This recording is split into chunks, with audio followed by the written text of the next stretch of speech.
Hi there, my name is Liam Ocean, and I'm here to teach you about riding rhythms in my FireDrums workshop. We'll learn about lots of two-hoop one-hand tricks like the Isoflower, or isolation versus extension, like so, as well as doing it in any plane with any number of hoops.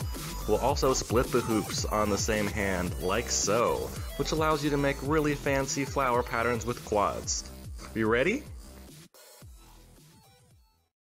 Some prerequisites for these techniques include the isolation and the 4-petal anti-spin flower. If you can split the hoops while doing a linear isolation like so, that's also a fun way to get into the Isoflower or to split the hoops on your hand in general. To perform the Isoflower, one hand does an isolation and the other hoop rides on your wrist. You'll want to just start with your regular run-of-the-mill isolation. Choose the direction you're most comfortable with. It's okay to bob up and down a little bit as you do this, as it will help the riding hoop gain some momentum and continue around.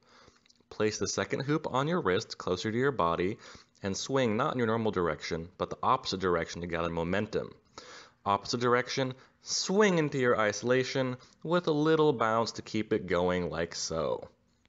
This is a technique the brain actually learns pretty quickly, so after you've got it down, try the other hand and try the opposite direction.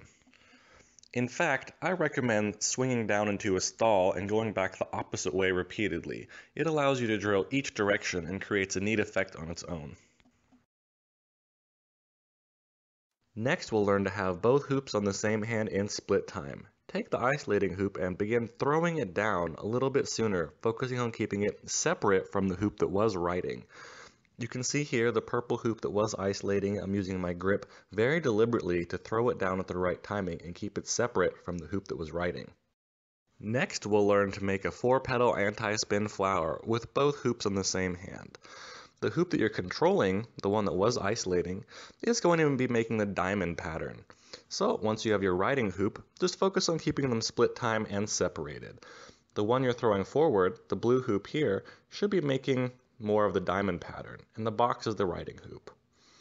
Also practice reversing the direction because this is possible both directions. And you're going to want to learn both because then you can do a spin in both directions like so. You could do a spin in the opposite direction. You can also do a toss, which is really fun transition and keeps things versatile. If you can split the hoops during a linear isolation, this is a great way to get into these tricks. If you're familiar with caps, you'll find you don't have to do the whole flower. You can do caps or triquetras, partial flowers, move it in pretty much any shape you like, and it's a lot of fun. You could also stick your other hand in the hoops and have your other hand doing the trick opposite direction at any time. Once you're comfortable with the hoop spinning in split time, try just playing around and seeing where they'll go in that plane. You can spin them in spin and anti-spin, go back and forth between the two, do partial flowers, and flow however you want.